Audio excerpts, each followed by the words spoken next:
மாவீரர் கேபிஎஸ் மணி யார் இவர்? மாவீரர் கேபிஎஸ் மணி பிப்ரவரி மாதம் 22ஆம் தேதி 1922 மயிலாடுதுறை சீர்காழியில் பிறந்தார்.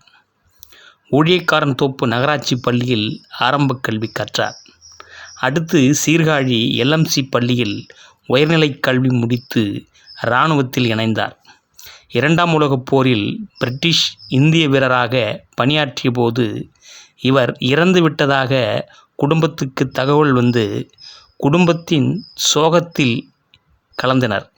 இறுதி சடங்கும் முடித்திருந்த நேரத்தில் 1946 மறுபிறவி எடுத்தாற்போல் கேபிஎஸ் மணி வீடு திரும்பினார்.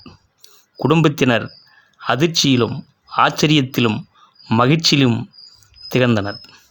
இராணுவத்தில் வெளிநாட்டு எதிரிகளுக்கு எதிராக சமர் செய்த கேபிஎஸ் மணி அவர்களுக்கு உள்ளூர் சீர்காழி மற்றும் மயிலாடுதுறை சுற்றுவட்டார பகுதியில் ஆதிக்க சாதிகளால் ஆதிக்க பண்ணையார்களால் ஒடுக்குமுறைகளுக்கு உள்ளான பறையர் மக்களின் நிலையைக் கண்டு கொதித்தெழுந்தார். பண்ணையடிமை முறையால் மிக குறைந்த கூலிக்கும் கால்வயிற்று கஞ்சிக்கும் சாணிப்பால் கொடுமை, சவுக்கடி கொடுமை ஆகிய துன்பங்களில் பறையர் மக்களை கொடுமைப்படுத்துவதைக் கண்டு சீறினார். ஆதிக்க வர்க்கத்திற்கு எதிராக, சாதிய கொடுங்கோலர்களுக்கு எதிராக போராடத் தொடங்கினார்.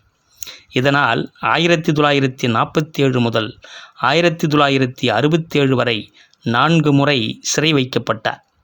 ஒடுக்கப்பட்ட மக்கள் விடுதலை பெற கல்வி மட்டுமல்ல, வீரம் ஆகிய இரண்டும் முக்கியமென்று முழங்கினார் மாவீரர் கேபிஎஸ் மணி பறையர்.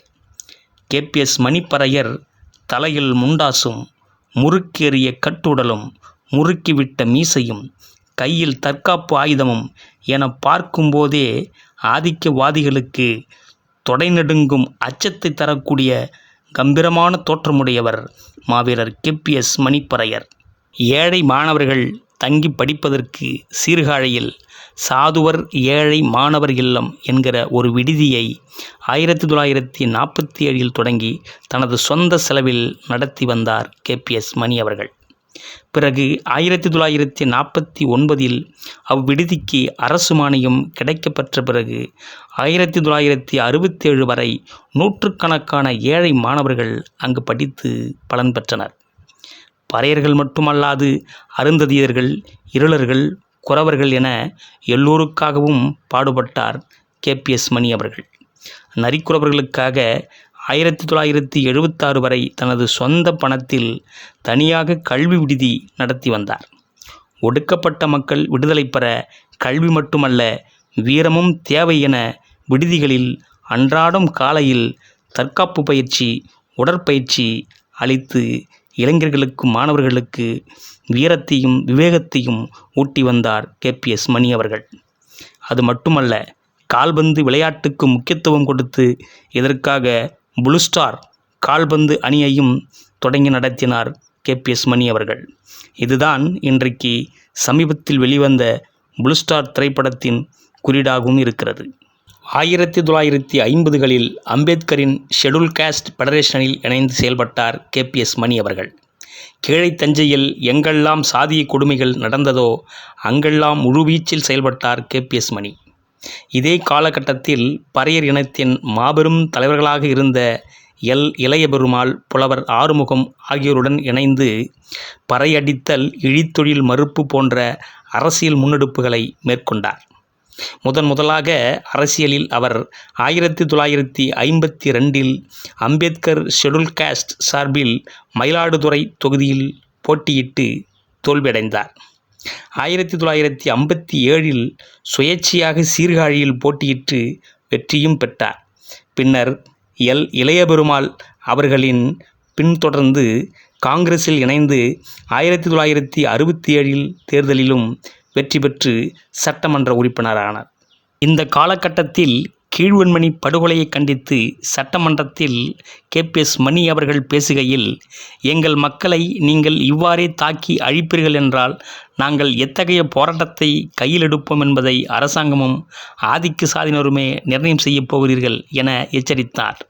இந்த எச்சரிப்பை அன்றைக்கு இருந்த தமிழக சட்டமன்றமே அச்சம் அடைந்தது. 1980 நாடாளுமன்ற தேர்தலில் கேபிஎஸ் மணிக்கு போட்டியிட வாய்ப்பு கொடுக்கக்கூடாது என்று தஞ்சாவூர் ஒட்டுமொத்த பண்ணையார்களும் இந்திரா காந்திக்கும் தமிழக காங்கிரஸ் கட்சிக்கும் அழுத்தம் கொடுத்தனர். ஆனால் அன்றைக்கு காங்கிரஸ் கட்சியின் தமிழ் மாநில தலைவராக இருந்த இளையபெருமாள் அவர்கள் பறையர் என்பதனால் கட்சியில் இருந்த எதிர்ப்பையும் மீறி கேபிஎஸ் மணி அவர்களை பெரம்பலூர் தொகுதியில் போட்டியிட வாய்ப்பு தந்தார். அத்தேர்தலில் கேபிஎஸ் மணிக்கு எதிராக அதிமுக வேட்பாளர் நின்றார். அவருக்காக எம்ஜிஆர் சூறாவளி பிரச்சாரம் செய்தார்.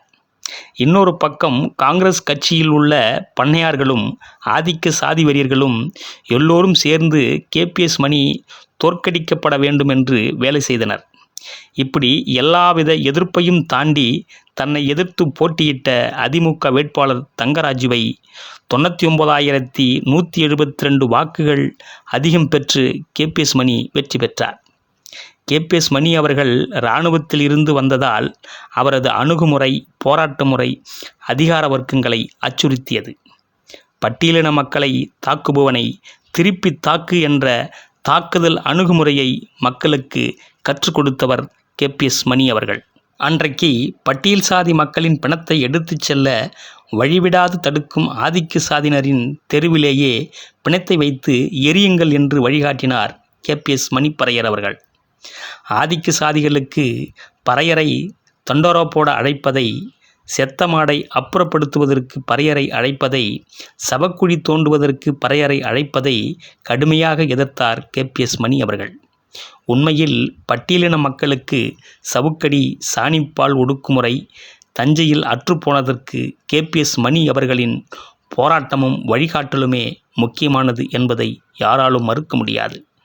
ஆனால் நண்பர்களே, தமிழக வரலாற்றில் சாதி கொடுமைகளுக்கு எதிராக கேபிஎஸ் மணி அவர்களின் போராட்டம் மிக மிக முக்கியத்துவம் வாய்ந்தது. ஆனால் தமிழக வரலாறு அவரை திட்டமிட்டே புறக்கணிக்கிறார்கள். ஆதிக்க சாதிகளும் அதிகார வர்க்கமும் ஆட்சி அதிகாரத்தில் இருப்பதனால் கேபிஎஸ் மணி பறையர் அவர்களின் தியாகம் மறைக்கப்படுகிறது.